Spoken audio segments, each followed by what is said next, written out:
What's good, YouTube fam? So today I'm going to be giving my post-fight analysis to the Terence Crawford and Israel Madrimov fight. So this fight was a close decision. It was a unanimous decision for Terence Crawford. Two scorecards were 115, 113. One scorecard was 116, 112. I don't have any problems with those scorecards. I think it was a very close and competitive fight. This is our first time seeing Bud at 154 pounds. First and foremost, congratulations to Terence Crawford for becoming a 4-weight division champ.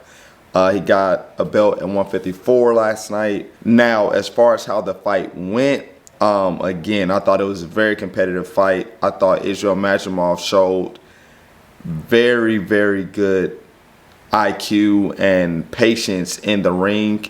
He wasn't forcing anything. He took his time. Going into the fight, I was expecting Israel Madrimov to, get aggressive and lunge in and get caught with some counters from Crawford and ultimately get knocked out. But that did not happen. Israel Madrimov was actually, hitting Crawford with some great shots, especially that overhand right. And Bud stayed in southpaw for a majority of the fight, which I was wondering why he didn't go to orthodox, but I'm sure there has to be a reason for that may come out later.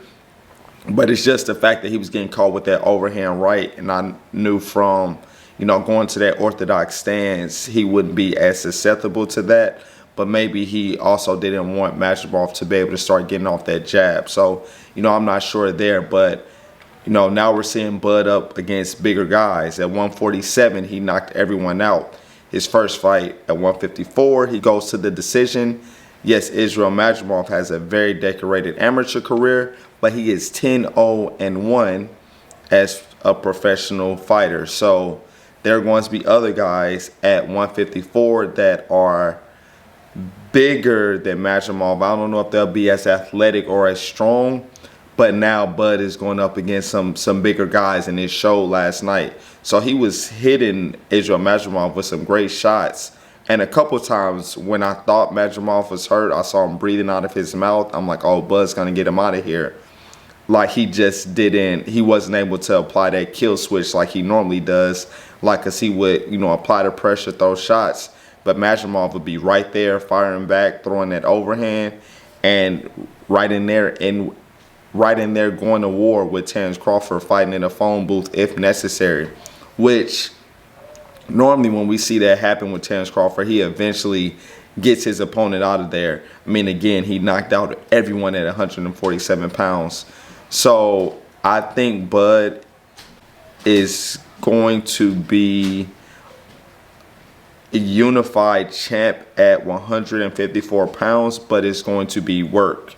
Because there, you got guys like Tim Tszyu there, Fundor, even though I think Bud can beat both of them, but you also got Virgil Ortiz, which is a fight that I really want to see. I'm not sure what's going on with Jermell Charlo.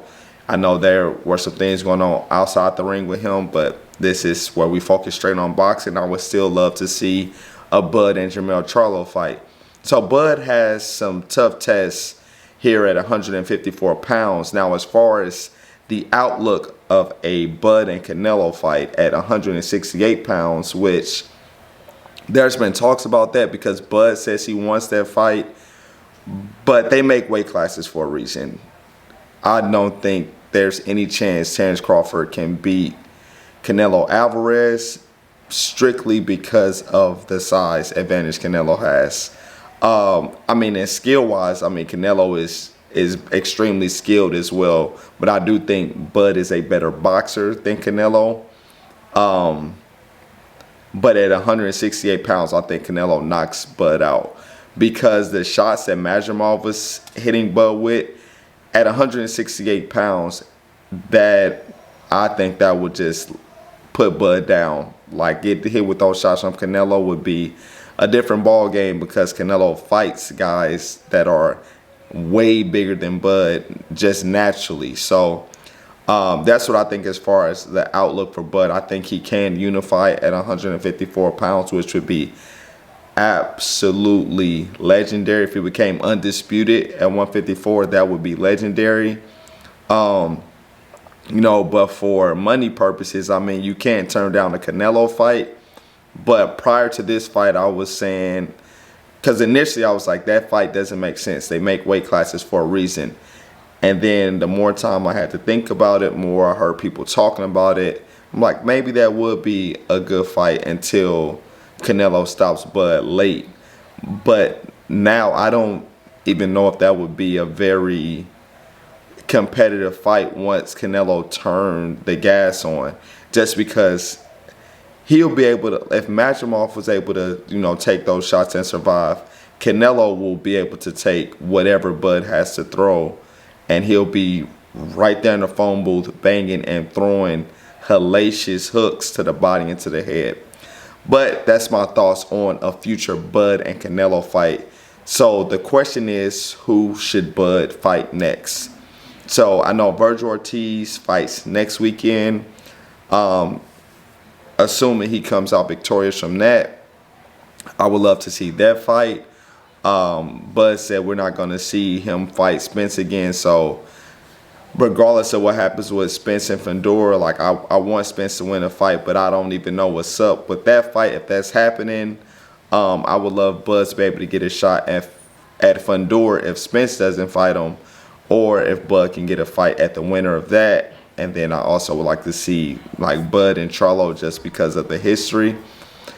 But there's a lot of smoke at 154 pounds, and I don't think Bud can just run through that division. Now, something also to think about, Bud was out of the ring for a little more than a year, which could have definitely had some type of impact on his timing and things like that in the ring, especially as you get older. He's 36 years old, or we could be seeing Father Time catch up to Bud from a power standpoint. I mean, his skill set is clearly still there, but we're just used to seeing Bud dominate everybody. So when you don't go in there and dominate an opponent, then it starts to make people think like, oh, is he losing it? So I don't want to become guilty of that, like just living in the moment. Like, yeah, you can't dominate everybody. That would be nice, but as you move up in weight, you know, things are going to change. People are going to be more skilled, and people are going to be able to take a lot more punishment. So let me know who you all think Bud should fight next. Also, what do you all think of Bud at 154 pounds? And if his power translated up to that weight, do you think he should go back down to 147, or do you think he can stay at 154 and still be a problem? All right, please like the video, subscribe to the channel. Drop those comments down below. Catch you on the next one. Peace.